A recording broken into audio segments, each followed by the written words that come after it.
Hello. Good morning. Try and start the day happy. Try and get my eyes out of the shadow here. Now that it's darker and cloudy, it's going to be crazy.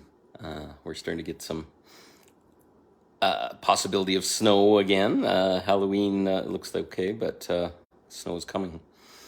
So I wanted to talk about the world is crushing us into a choice. Doesn't that sound dark? But let's talk a little bit about it, and then we can start to see what feels real for you. So here's an example. So I do IT work. I'm an engineer, and still some IT work kind of trickles in. And I've got a older couple that are probably in their probably 70s, and the husband is very particular about everything working, and he's accepted technology into his life, iPhones and iPads and all this kind of stuff, and it's beautiful. But when it breaks, holy cow, it sends him into a rage. And I don't blame him. I started to, like everything time something changes, he turns off all the updates and all this kind of stuff because he can't find anything. And then he gets mad. And like ragey mad. And then wants to just smash everything and throw it in the garbage and buy new ones and stuff, which I fully and completely understand and respect. Even in IT, my job is to figure out how to get things back to the way they were before. And a lot of times with all these security updates and all this kind of stuff, Microsoft, for example, just made a change where email can't be logged into in an old way. So it breaks a lot of the setup. So a lot of the stuff that was set up 3, 4, 5 years ago, all of a sudden is no longer permitted because of security. So you got to delete all the accounts and then re-engage them, but you got to have the latest version of the software update. And it makes this like never-ending lockstep of compliance, of keeping up to date, of change, of forcing change, etc. And especially if you're an older person, can you imagine like having an older person get Windows 11 all of a sudden after having Windows 7 for a while? Where's everything? What's gone? All this kind of stuff. So, but this is a good example of the density, the densification. So this world and this reality is the sum result of tens of thousands, if not hundreds, if not millions of years of human evolution. And if you follow some of the stuff around how the DNA was messed with and other things, it was to densify the human population. Some talk about the Anunnaki, and then the humans were to be gold miners, and they were just bred for simplicity and this kind of stuff. So a lot of the genetics were taken away so that we didn't have power. Well, that happened. And then look at things. So if we look back, so we watch on TV and we looked at the old time of kings and kingdoms and barons and fiefdoms and all this kind of stuff where the small people were beholden to the king. They had to pay taxes. They had to rent their land, and they had no power, or their power was taken from them, or even the prima nocta, where the king had the first night with the wife, and all these really controlling, nasty things. And if we look forward and we think, oh, how we've evolved, what you're going to find is that those things have been hidden. They're buried underneath. Those things are still happening. Who's our kings? Who's the ones that are taking everything?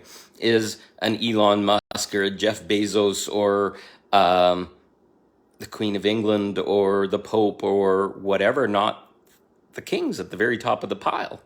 The king of almost everything is religion. A good example of religion. So I grew up Catholic, so I can speak really cleanly about this. But back in the time of the kings, like we were talking about, religion became powerful because they began to demand things like confession. Can you imagine what confession would do to give blackmail evidence over a king? If a king was forced to say that he had sex outside his marriage with a commoner or other things, all of a sudden all the power that the king had would be taken away by the priests.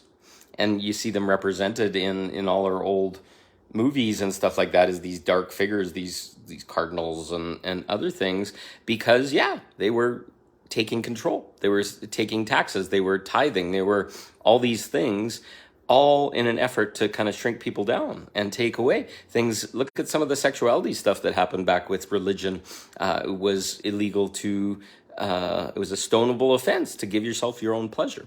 You didn't have, and you didn't have birth control. You had no way of controlling the size that your family would grow to.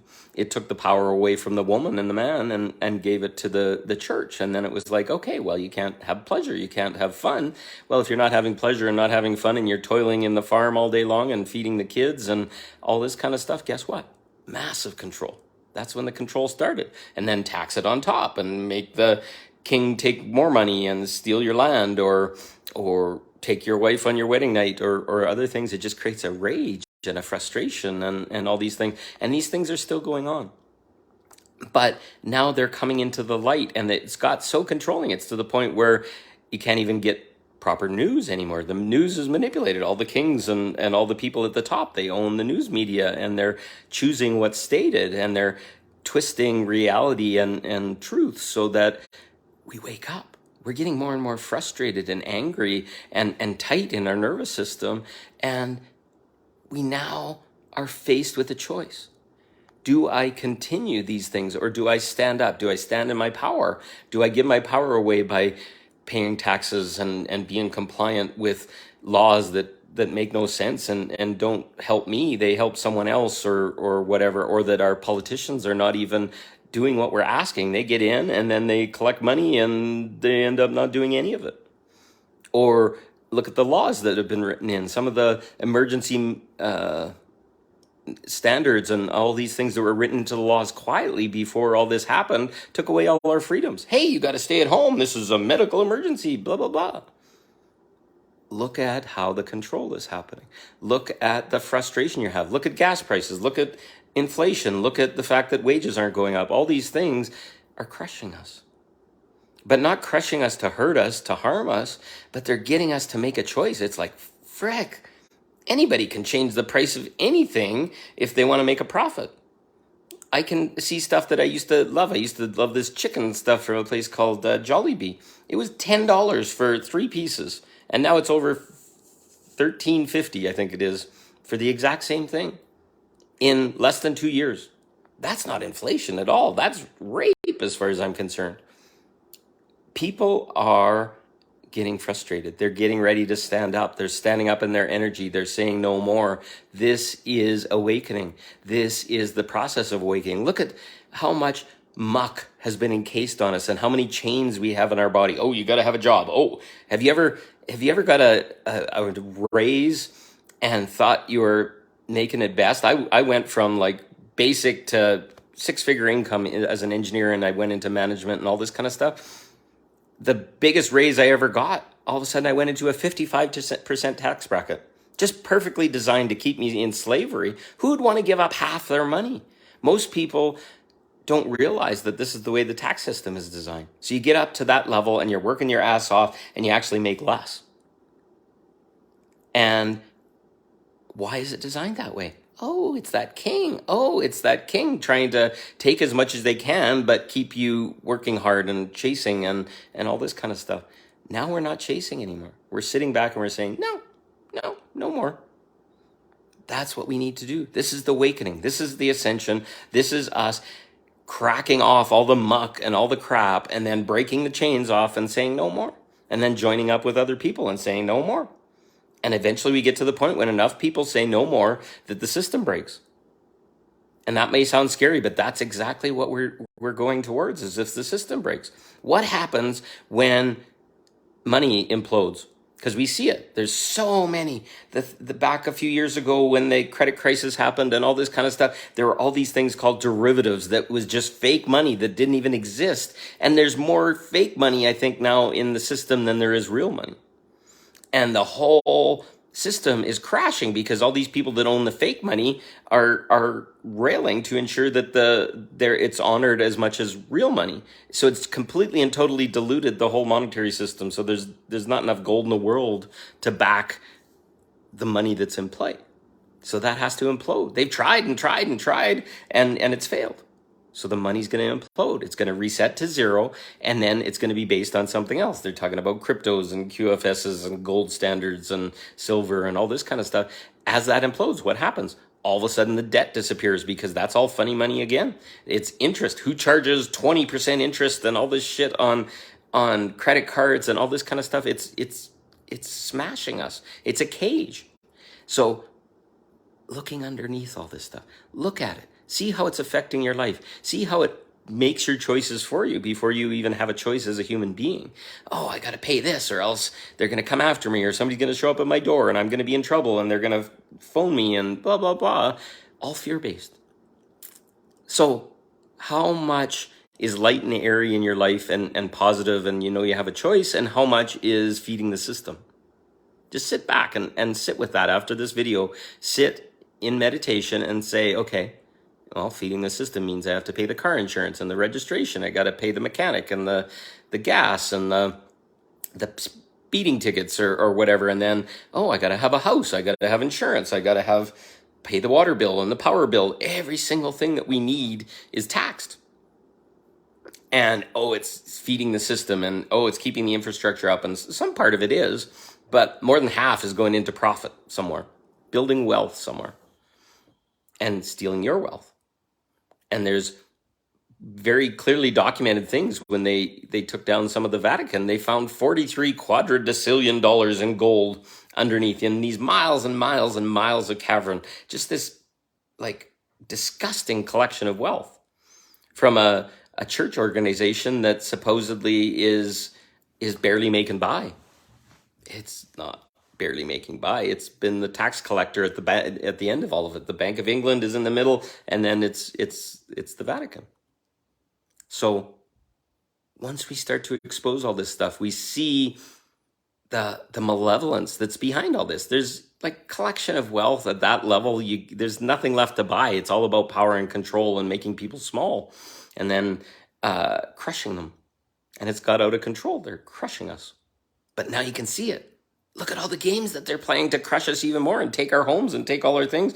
And the light is, we can see it and say, now I see you. This isn't going to happen. And then the shadow, the illusion dissolves.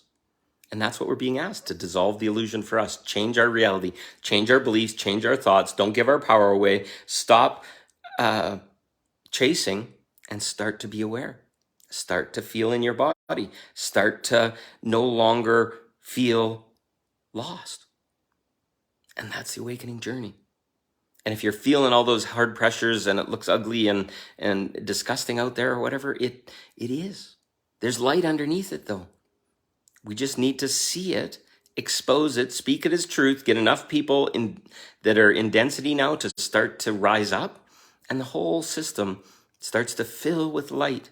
Because it's corrupted and it's falling apart right now because of us, because of the people that are starting to ask for truth, to ask questions, to start to speak like this, and then get people to do the research. I don't want you to just blindly trust me and all this kind of stuff. This information is all out there very clearly in many, many, many places. So, hello, Julie. Nice to meet you. So, what are you doing inside? Are you scared? That's okay. I'm scared too sometimes. You are going up against every fear, everything in the system that's telling us to comply. Don't ask questions. Shut up. Be good. Be part of the sheep or the team or whatever. No. They have got so blindly corrupt. I live in Canada. Our prime minister smashed a group of truckers that basically tried to expose him. And he's still doing it. He's a fascist dictator. And we're sitting here shining, rising up, pushing, exposing all this kind of stuff by talking, by having discussions like this, by growing the light. And just grow the light. Ask for better. Talk to people about stuff. Get enough people around you that say, holy shit, I see that now. Guess what? If people don't pay taxes, even 1% to 2%, the whole system breaks. In Canada, the whole CRA system is broken from COVID because people couldn't pay their taxes. So many businesses went bankrupt, all this kind of stuff because they crushed They crush so hard, the whole system can't keep up. That's happening everywhere. Look at all these countries in the world that their governments are imploding and their leaders are gone. And what's the latest in England and stuff like that? Their PM has only been there for what, like 2 months, and they're going away. Nobody can stop the crash, the implosion that's happening. So we're just adding to it, shining light into it, shining love into it, not being scared, not being worried, not being running around in a circle. Just love it. Say, okay, I love it. And any chance that you get to stand up against it, say, no, I don't agree. This is bullshit. Stop, shut up, quit, don't try and force me to do anything, because I'm a sovereign being. And once you start saying you're a sovereign being and you get rights and you have a birthright of freedom and pleasure and love and light and all the beautiful things, all of a sudden you just keep choosing it and you keep choosing it. And then the universe is going to bring opportunities for that. You're going to bring people around you that want the same things. The magic starts to happen in the small bubbles, in the small communities. We are the anchors in each and every point that's channeling light into the roots of a corrupted system and eroding it. Because we're choosing better. We believe in better. We see the darkness. We see the depravity of how bad this control is. And now the light is shining. And we're loving. And this is amazing. And we're corroding the system from the inside. And people are popping all around us and angry and triggered and frustrated and stuff because we're shining light and saying truth. And they don't want to see it because it terrifies them because they've been living in the lie for far too long.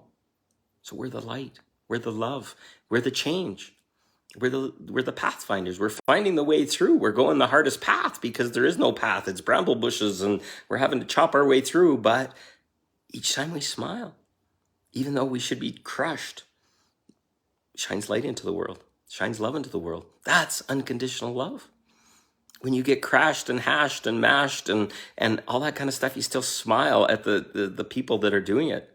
It's not turn the other cheek, I'll tell you, by this means, because some people need to be taught, like as a parent, and I'm not talking about violence or whatever, I'm just saying, you will not speak to me like that. This is unfair. Shut the fuck up is a very easy term that will get somebody that's just spewing their shit on you, and they'll be like, what the hell did you just say? And then you walk away.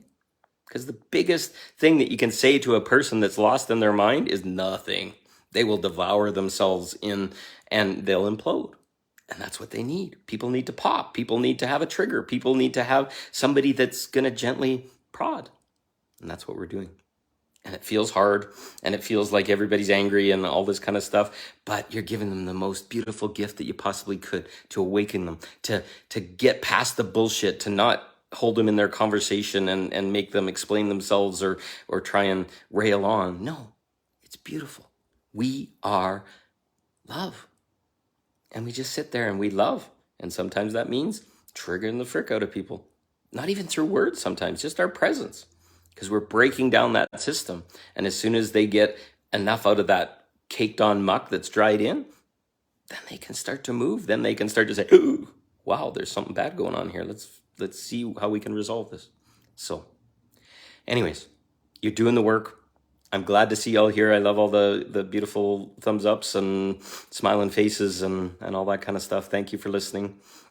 Keep doing the work. Keep shining. Talk to everybody. Put your Facebook posts out. Send this live out if it seems to resonate. People just need to know. And then we rise up. That's when the magic happens. So I love you all. Have a great day. Keep shining. I know it's hard, but you're doing awesome. See you soon.